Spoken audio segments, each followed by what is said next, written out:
하나님 아버지, 할렐루야 찬양대에 찬양을 기뻐 받아주신 줄로 믿습니다.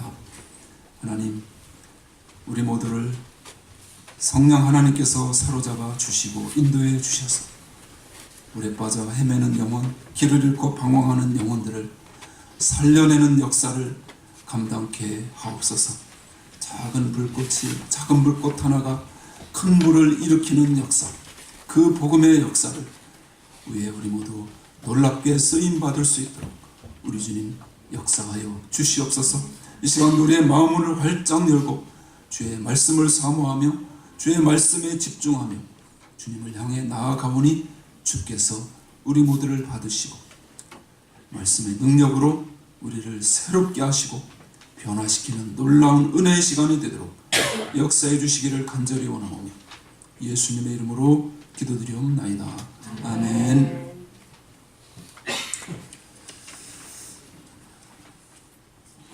날씨가 갑자기 추워졌는데 잘 지내셨나요?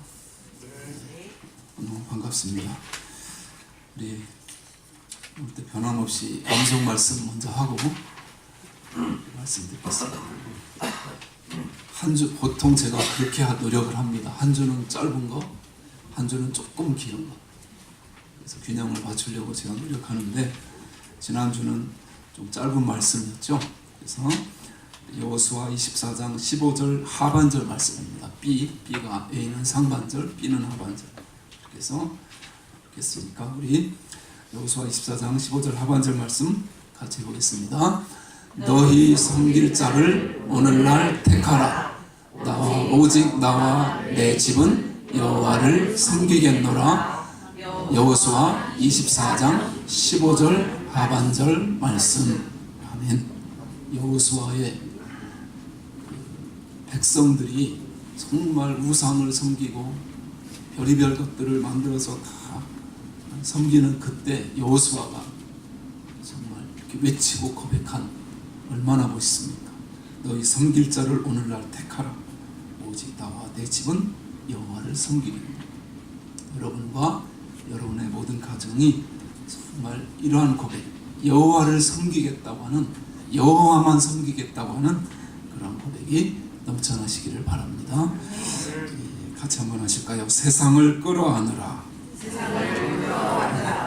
제목의 말씀 함께 나누겠습니다. 오늘은 여호수아 9장 전체를 다루겠습니다.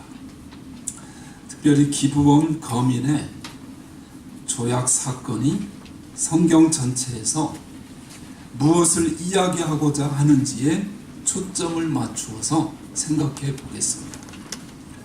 이해를 돕기 위해 앞부분 내용을 좀 정리하겠습니다.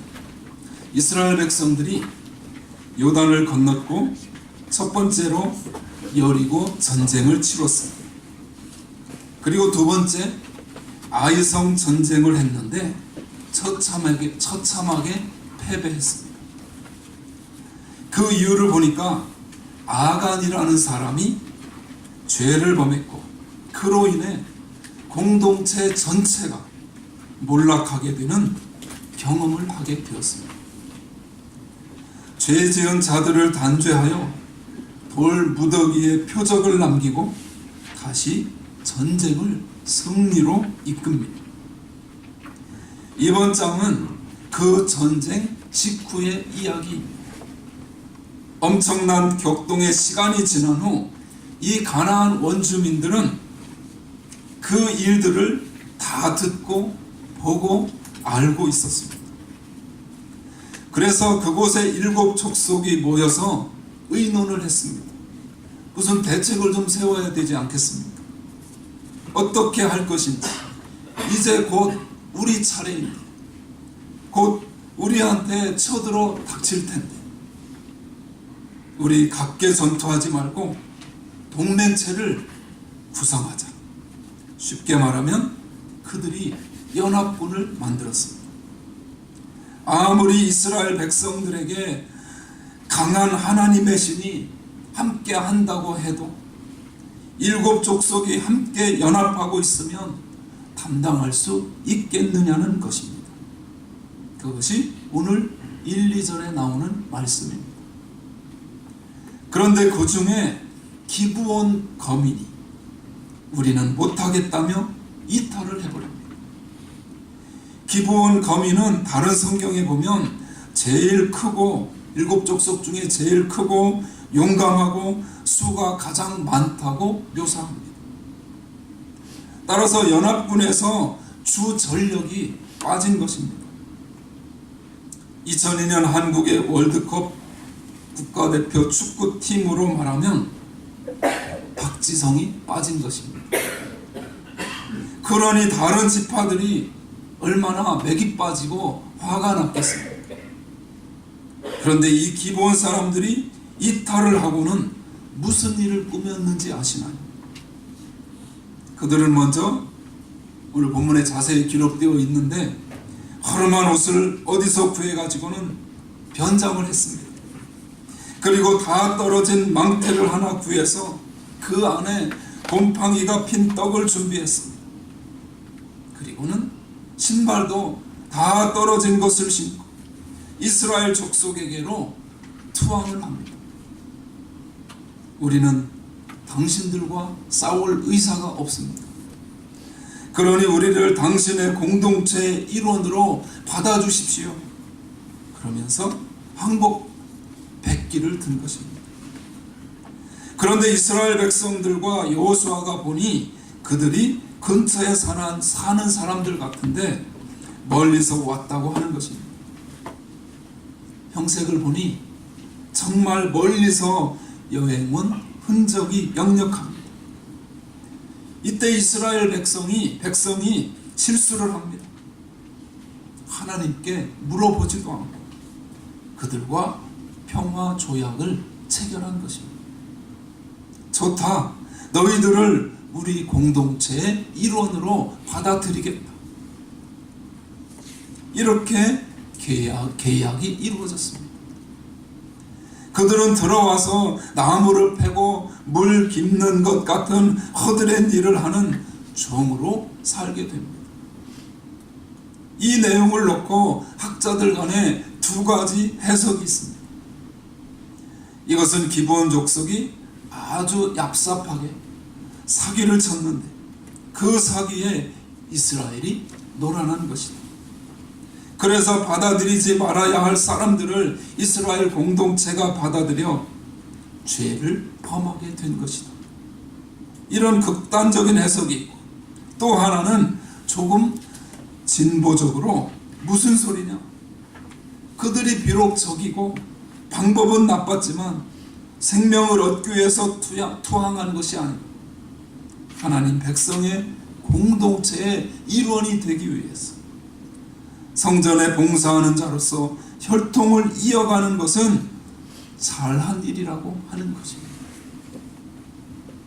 이 두 가지 관점을 놓고 과연 이 이스라엘 공동체가 기브온 백성들과 조약을 맺은 사건이 성경 전체의 맥락에서 무엇을 이야기하는지를 살펴보겠습니다. 신명기 7장은 이스라엘 백성들이 이미 가나안 땅에 들어가서가 아니라 들어가기 전에 모세를 통해 말씀하신 것입니다.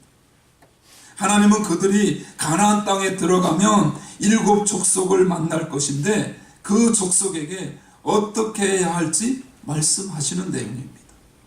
신명기 7장 바로 앞에죠. 여호수아 앞에 신명기 7장을 한번 오늘 본문을 표시해 놓고 한번 가보시겠습니다. 7장 1절부터 3절까지 제가 읽어드리겠습니다. 내 하나님 여호와께서 너를 인도하사 내가 가서 얻을 땅으로 들이시고 내 앞에서 여러 민족 헷 족속과 기르가스 족속과 아모리 족속과 가나안 족속과 브리스 족속과 히위 족속과 여부스 족속 곧 너보다 많고 힘이 있는 7 족속을 쫓아내실 때에 내 하나님 여호와께서 그들을 내게 붙여 너로 치게 하시리니 그때 너는 그들을 진멸할 것이라. 그들과 무슨 언약도 말 것이요 그들을 불쌍히 여기지도 말 것이며 또 그들과 혼인하지 말지니 내 딸을 그 아들에게 주지 말 것이요 그 딸로 내 며느리를 삼지 말 것은. 그리고 우리 5절을 함께 있습니다. 5절 같이 읽습니다. 오직 너희가 그들에게 행할 것은 이러하니 그들의 단을 헐며 주상을 깨뜨리며 아세라 목상을 찍으며 조각한 우상들을 불사를 것이니라. 이스라엘 백성들이 가나안 땅에 들어가면 그 안에 이미 살고 있는 7 족속을 향해서 조금도 여지를 주지 말라고 하십니다. 어떻게 하라고 그랬습니까? 완전히 진멸할 것을 명령하십니다. 그런데 그렇게 명하시는 이유가 4절에 나옵니다. 4절 말씀 같이 읽습니다. 그가 내 아들을 유혹하여 그로 여호와를 떠나고 다른 신들을 섬기게 함으로. 거기까지. 이유가 딱 나오지 않습니까? 이 부분을 우리는 잘 이해해야 합니다. 하나님께서 이스라엘 백성에게 가나안 땅에 들어가서 7 족속을 완전히 진멸하고 뽑아낼 것을 명령하신 이유는 그들을 진멸시키는데 궁극적인 목적이 있지 않습니다. 그렇게까지 극단적으로 뽑아낼 것을 말씀하신 이유는 더 넓은 관점에 있습니다.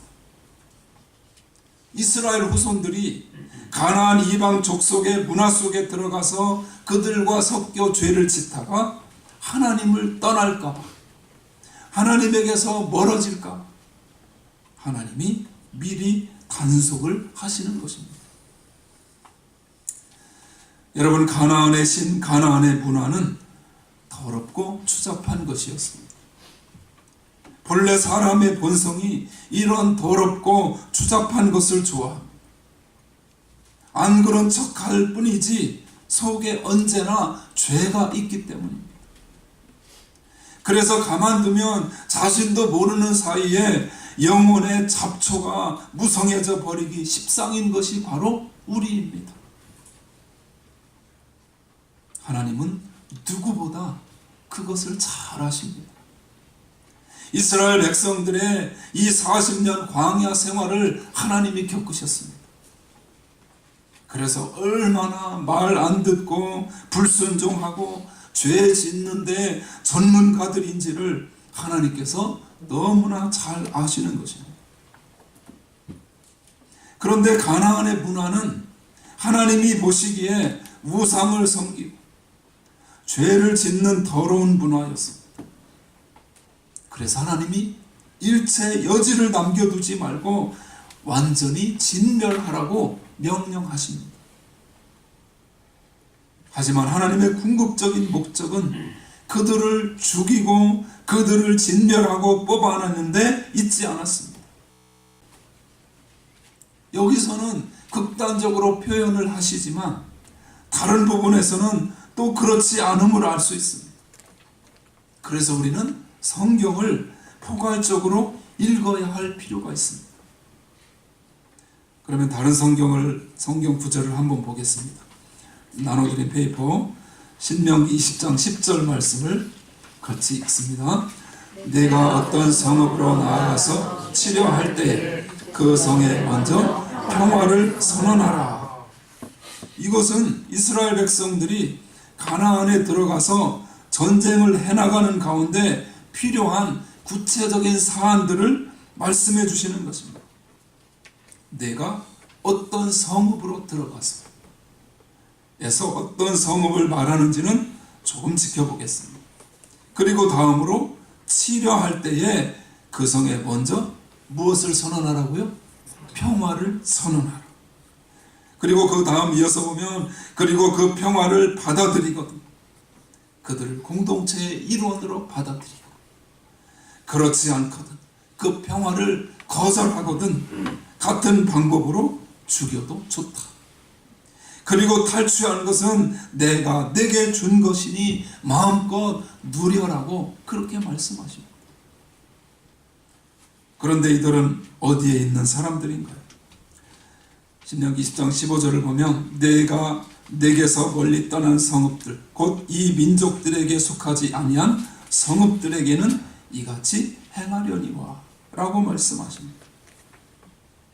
가나안 땅의 중심 심장부가 아니고 멀리 있는 사람들에게는 여지를 줄 수 있는 것으로 기브온 거민이 이것을 안 것입니다.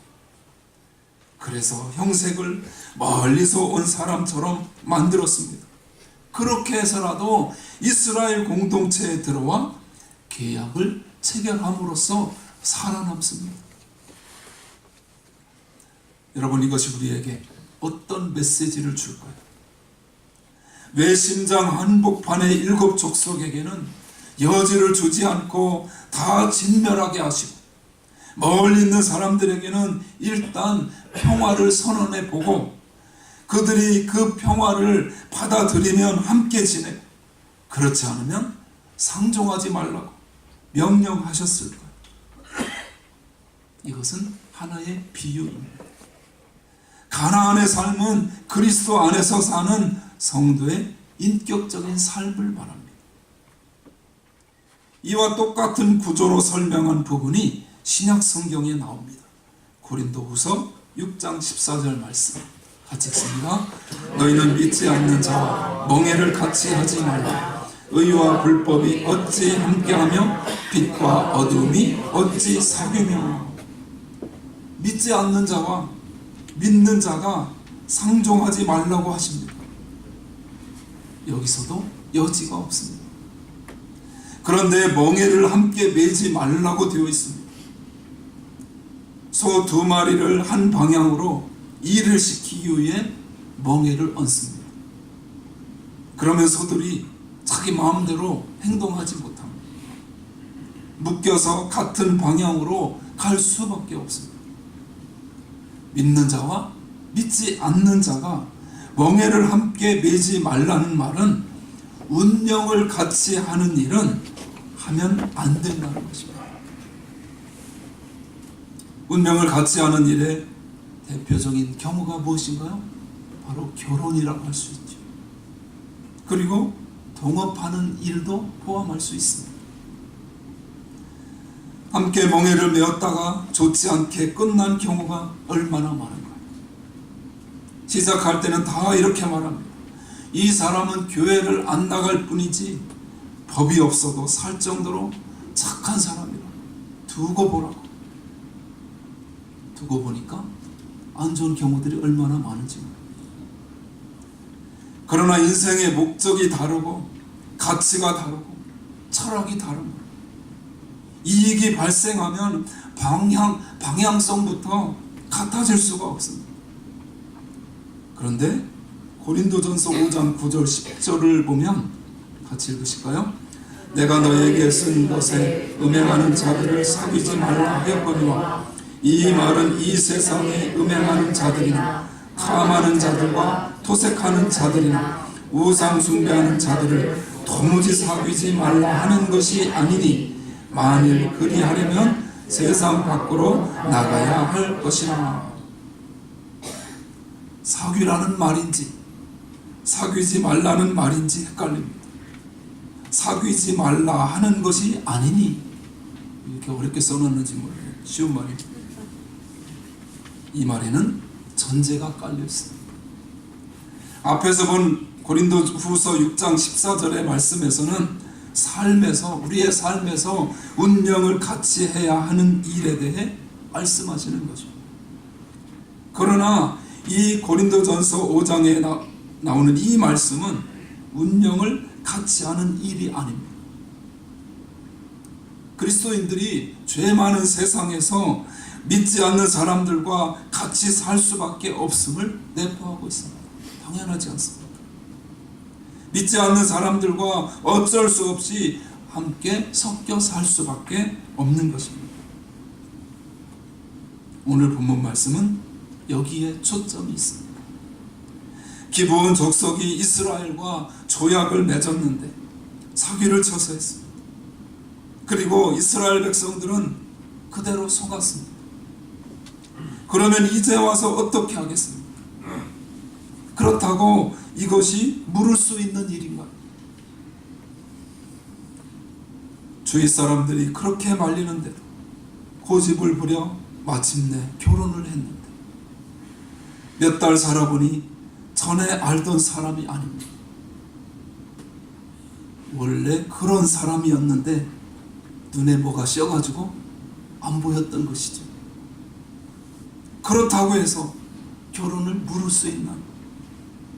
그러면 어떻게 해야 할까요? 그냥 살 수밖에 없습니다. 이것이 그리스도인들이 세상 속에 살면서 가지게 되는 삶의 무게입니다. 그래서 이스라엘 백성들이 기브온 족속을 끌어안고 가는 것입니다. 우리 그리스도인들이 이 세상에 살면서 그런 식으로 부딪히는 일들이 얼마나 많이 있습니까? 그런데 여기서 우리가 실수하는 것이 신명기 7장에 다 죽이라고 하셨다, 진멸하라고 하셨다는 이 말씀만 붙들고 사는 것입니다. 한 가지 예를 들면 미국이 이라크와 전쟁을 벌일 때 대통령이 실언 아닌 실언을 했습니다. 그 옆에서 몇몇 복음주의자들도 이라크를 치는 전쟁을 성전이라고 그렇게 선포한 적이 있습니다.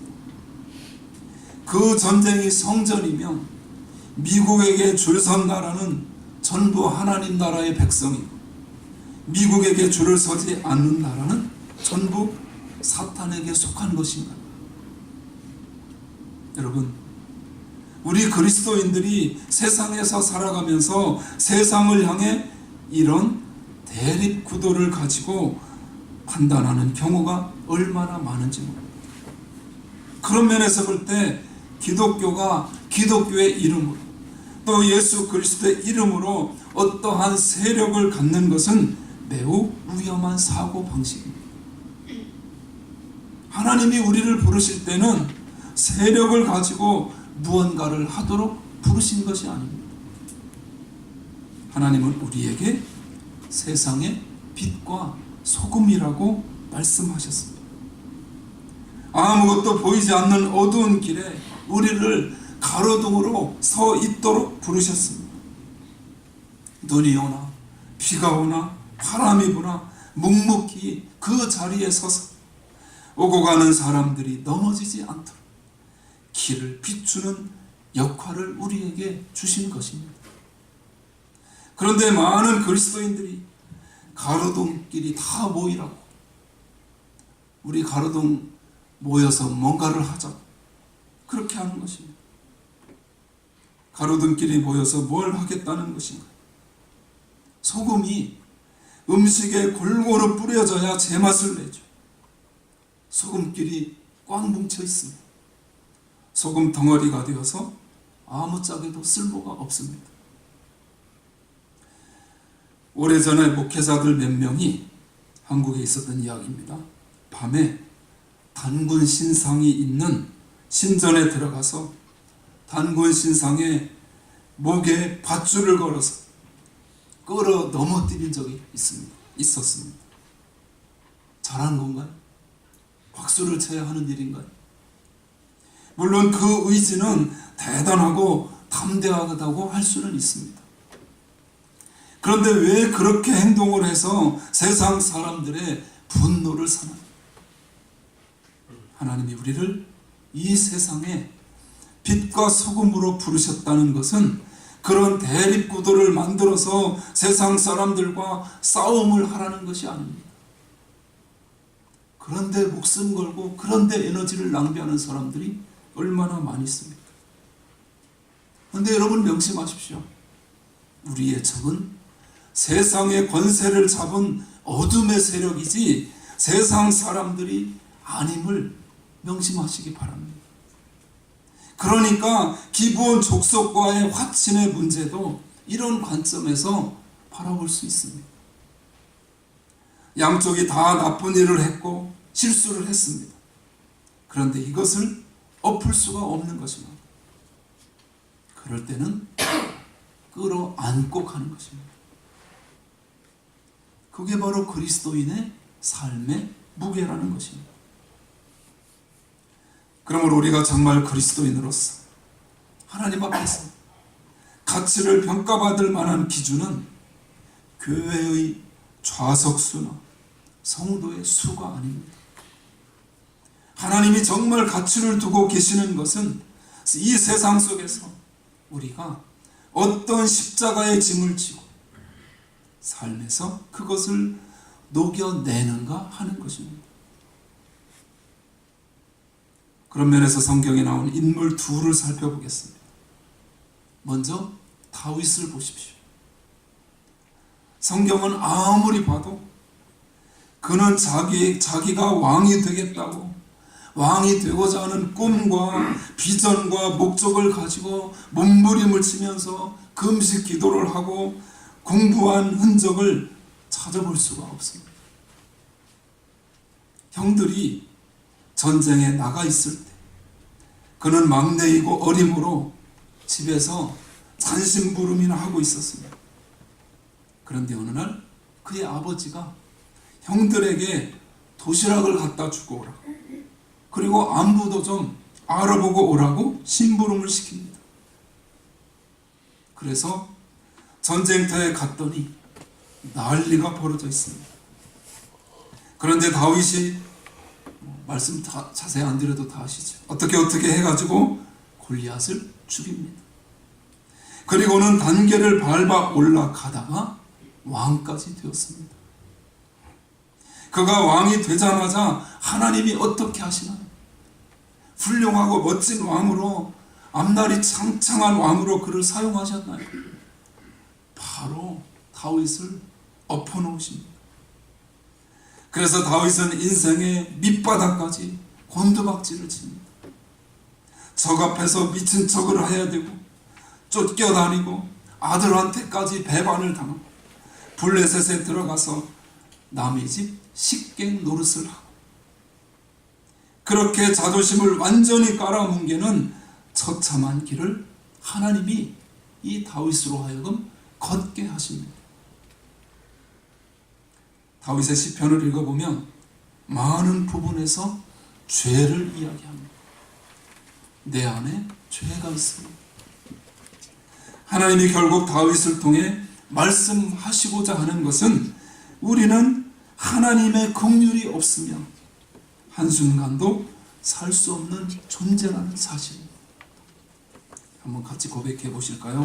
나는 하나님의 긍휼이 없으면 한순간도 살아갈 수 없습니다. 다음으로 아브라함도 마찬가지입니다. 그는 두려움이 닥치자 자기 아내를 적에게 팔아먹습니다. 어떻게 이런 일이 있을 수 있을까? 그런 한심한 인물이 바로 아브라함입니다. 그런데 하나님이 그런 그를 포기하지 않으십니다. 그리고 계속 찾아오셔서 설득하시고 인도하셔서 결국에는 위대한 사람으로 만들어 내시고야 맙니다. 이게 바로 하나님의 열심입니다. 그러므로 여러분, 스스로 무엇을 해보겠다고 하지 마십시오. 그런데 어떤 사람들은 사랑을 하는데 현수막을 걸어놓고 머리에 띠를 띠고 사랑을 합니다. 그래서 사랑합시다 하는 것이 운동이 되어버립니다. 이것은 신앙생활을 잘못 배운 것입니다. 성경 어디에도 그렇게 하라고 하지 않습니다. 그저 묵묵히 빛으로 소금으로 살라고 하십니다. 고단하고 지루하고 진부한 삶의 자리이지만 오늘도 그 자리에서 그대로 서서 눈물로 묵묵히 버텨내는 것, 그것을 하나님이 우리에게 요구하고 계시다는 사실을 잊지 마시기 바랍니다. 이스라엘이 기브온과 조약을 맺은 것이 바로 그런 것입니다. 그것을 안고 가라는 말입니다. 그러므로 세상 사람들과 대립각을 세우지 마십시오. 대립각을 세워서 그들을 인도할 수 있겠습니까? 잘해줘도 쉽지 않습니다.